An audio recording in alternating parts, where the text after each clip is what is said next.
I'm here Gali Teacher. Jangan lupa like, komen, dan subscribe, dan bagikan ke teman-teman kalian banyak-banyak ya. Cek cek. Selamat sore semuanya teman-teman. Jadi sekarang saya di sini di Jakarta teman-teman. Jadi kalian yang saya mau sampaikan satu pesan untuk semua, untuk kamu anak-anak muda Papua.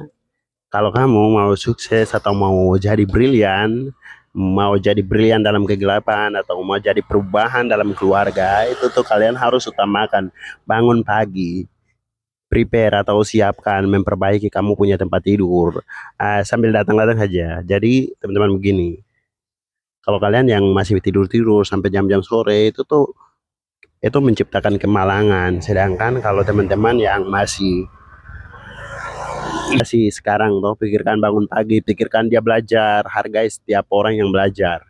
Karena dia bisa luangkan waktu luang untuk dia belajar. Karena dia akan mempunyai masa depan. Kalau you tidak belajar, Alkitab juga kalau kau tidak baca, kau tidak belajar, itu tuh isinya tuh kosong. Atau hakikinya tuh kosong. Aku belajar. Untuk menjadi tahu tuh harus kau belajar. Supaya orang tidak juluki kita tuh bodoh. Atau tidak bisa lakukan apa-apa. Mungkin begitu saja. Karena setiap bagian dari tanggung jawab itu kita belajar dan juga kita nih harus tekuni. Karena sedikit demi sedikit kita pelajari, sedikit demi sedikit kita tahu, kita pelajari, kita telusuri, itu akan semakin banyak yang kita bisa tahu juga. Karena tanpa proses baca dan tulis itu kita tidak akan tahu apa-apa. Nah itu selama ini saya lihat itu seperti itu. Jadi sekarang teman-teman, by the way, seperti kakak Jose, kakak Peach Gino nih, dan teman-teman lain atau orang-orang Papua yang lain yang memberikan motivasi pelatihan kemana-mana, itu di mana-mana itu orang Papua harus begitu.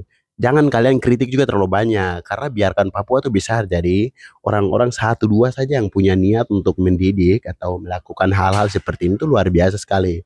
Kakak Jose dan semua kakak Peach Gino nih seperti MC di mana-mana. Saya mau seperti itu. Orang Papua itu harus seperti itu. Genapi batu sandungan atau batu Papa Peradaban Ishak Samuel Kitnya 1925 yang dia sampaikan itu. Orang kan akan datang dengan marifat atau kepandaian yang tinggi kita, tapi tidak akan membimbing atau mendidik bangsa ini. Bangsa ini akan sadar berdiri sendiri dan mendidik bangsanya sendiri seperti itu. Jadi kalian harus mengakui itu. Dan ini masih baru-baru awal. Satu dua saja yang melakukan pendidikan. Kalian yang kritik-kritik itu stop. Kita butuhnya tuh action. Orang-orang yang seperti itu luar biasa. Kakak Jose saya salut sekali, kakak Peach gini dan lain sebagainya juga. Untuk ke depan juga dengan berbagai macam ini juga teman-teman atau orang-orang hebat Papua harus menjadi turut ambil bagian untuk mendidik orang-orang bangsa Papua. Mungkin itu saja ya, karena bangsa Papua adalah bangsa yang besar juga teman-teman. Pulau yang terbesar di Indonesia.